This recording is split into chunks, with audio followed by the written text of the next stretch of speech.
Is some money better than no money? Right now, most of the people that you meet with have no money. They've got no coverage in place. They've got no plan if something were to happen. I get it. You want $300,000. Me too. It's the longest countdown of my life. The final countdown. It's the final countdown. Everybody came to this podcast to be serenaded. What's going on?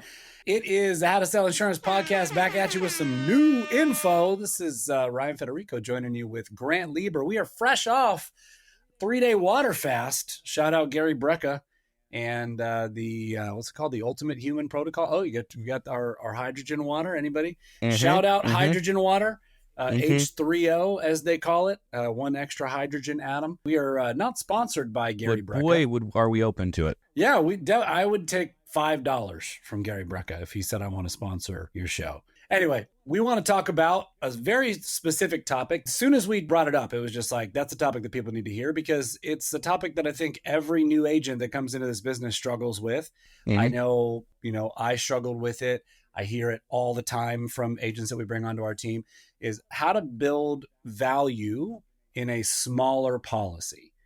And, one of the tenements, I think, of sales that I was taught when I started learning sales, and hopefully you guys were all taught, is price is only an issue in the absence of value, right? And so when we first come in, we want to shop pricing and it's got to be the lowest price. People don't typically want the lowest price. As consumers, we associate the lowest price with things being cheap and not lasting long.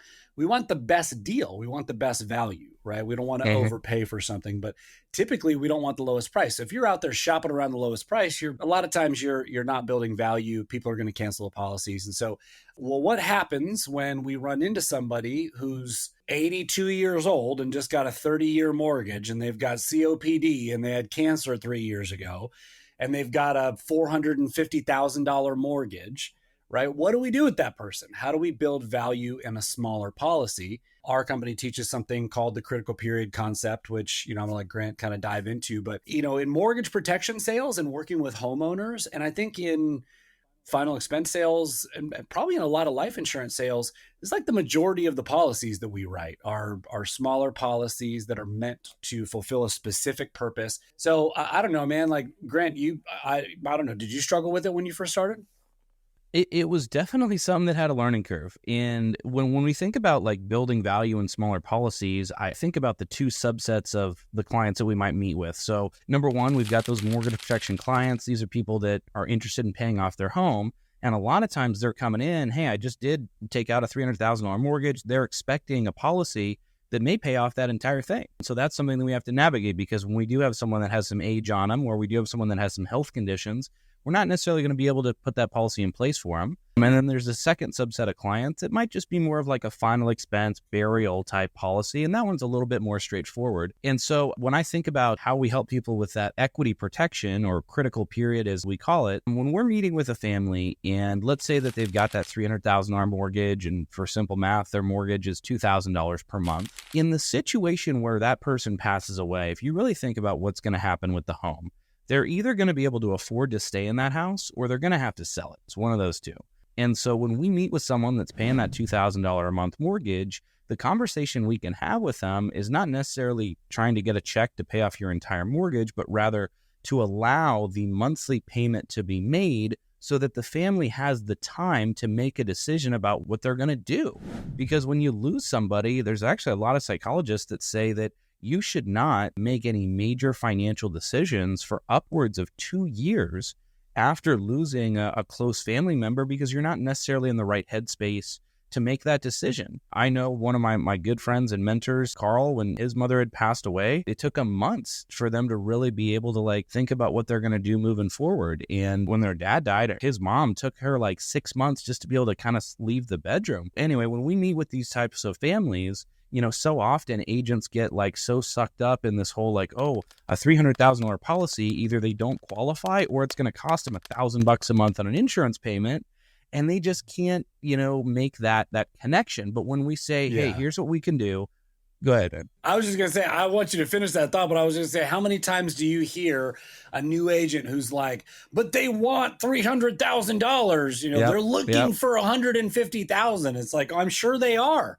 They're 86, right? They could die tomorrow. Of course they're looking for 300,000, right? They Yeah. made whatever life choices brought them to this place where their family's going to be in trouble. Like, yeah, I would be looking for 300,000 too, but it doesn't mean that that's where we can get them. You know what I mean? Yeah. Anyway, sorry, I didn't mean to cut you off, but I hear that all the time. You're good. And it is such a funny thing that we hear from people, because it's like, you're not really digging in and understanding the actual need. If you're getting hung up on the, I can't pay off their entire mortgage, well, then you're really not understanding what does happen if they don't come home tomorrow. Who's going to be affected? How are they going to be affected? What are they going to decide to do?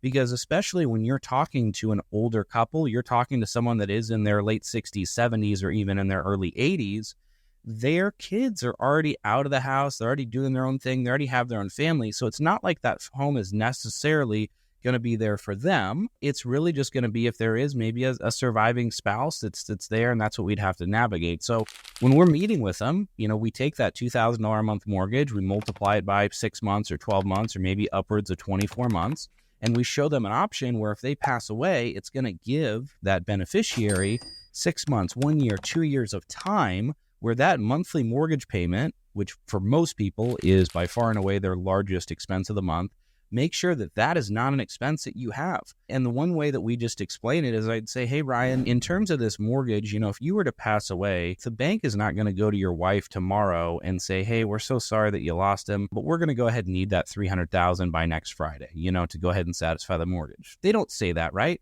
What they just say to you is they just say, hey, the $2,000 a month payment, hey, keep making that payment, right? That's all they want. It's just their mortgage payment. Now, what would be really nice is if they said to you, or to your wife rather, they'd say, hey, we loved Ryan, who's such a good guy, always paid his mortgage on time. Here's what we're going to do for you.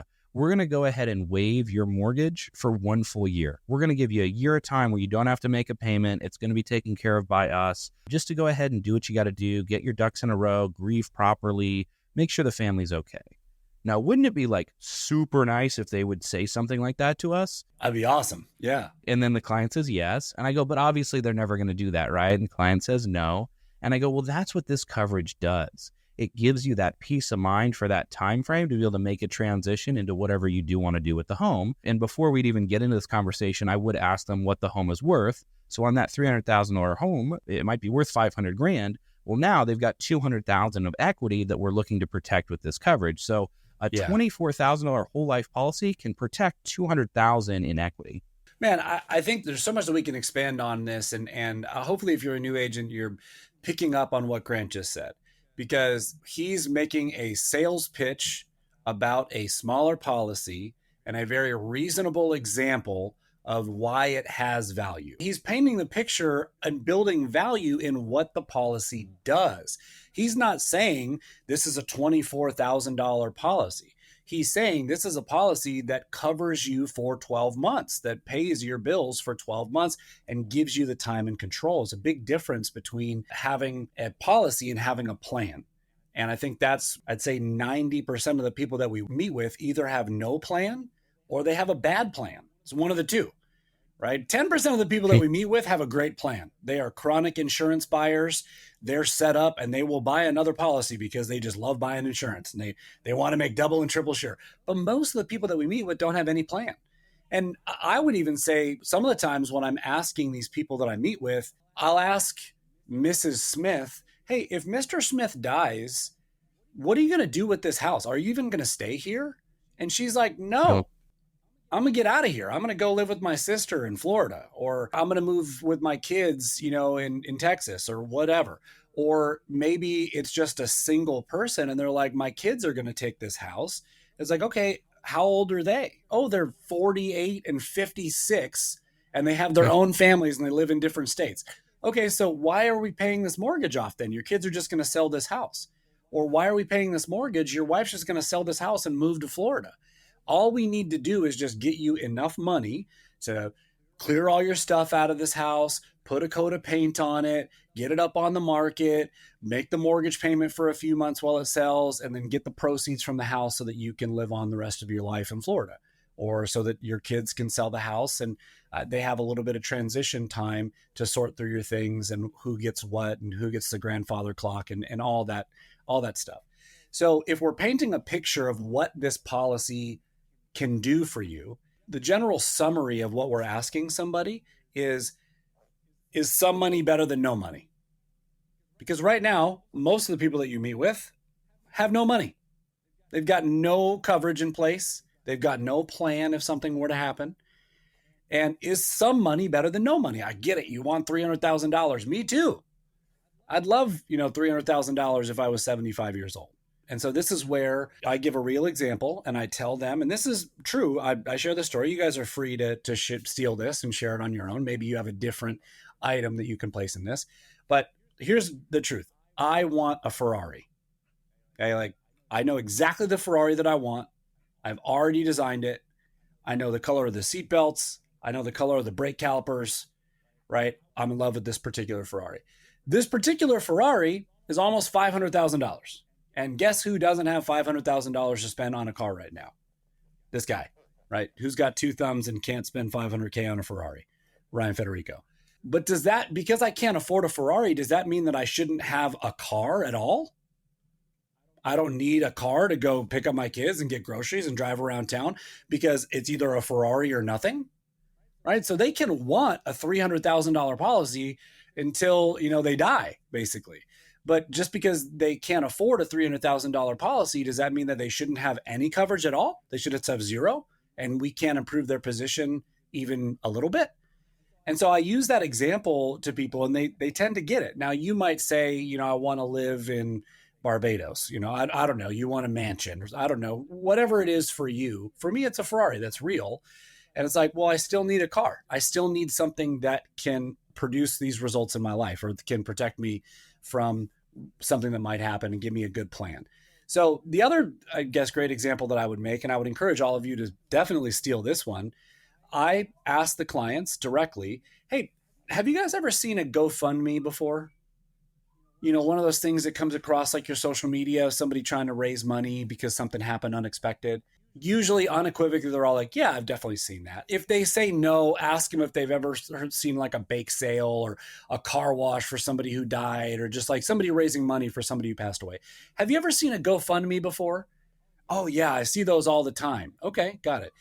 If you were to guess, what is the average amount that a GoFundMe is looking for when you see it online, right? Just out of 20 GoFundMes, what would you think the average amount of money is that people are looking for in a GoFundMe? And usually they all give the same answer. It's going to be somewhere between 10,000 and 20,000, right? And that's a typical GoFundMe. Let's say it's 15,000 on average, okay? Well, what that means is in somebody's ultimate time of need, an unexpected death, an unexpected illness, something like that, a $15,000 policy is all they're looking for. That's the number one amount of money that people are looking for on a GoFundMe anyway. So you're over here trying to convince them that a $300,000 policy or a $200,000 policy, is what they need, when in their time of need, a $15,000 or $20,000 policy is really all that those families are looking for, and it's got a lot of value to it. So you could absolutely just tell them that, and they'll go, you're right, a $15,000 policy does have value to it. So I think that going in with the mindset that some money is better than no money, right? More money is better than less money, of course, right? But creating a plan with the money is, I think, the most important part. So Grant, you're really good at this, man. Like you tally up people's bills and then you assign certain dollar figures of the policy to do certain things. How do you set that up for people to buy it? The GoFundMe killer is what we want to be. Like, it kind of breaks my heart to see that happen. People are so unshy about saying, hey, can you help me? Can you donate to me? Can you help me in my time of need? But they're shy to pay $85 a month for an insurance that could totally prevent all that. Right. Save them a little bit of pride, save them a little bit of dignity. And so I just think that when we're meeting with people, and I would say in the last 8 years that I've been selling insurance, 75% of them were policies under 50,000 in coverage. Like, that's just the reality of it. Yeah.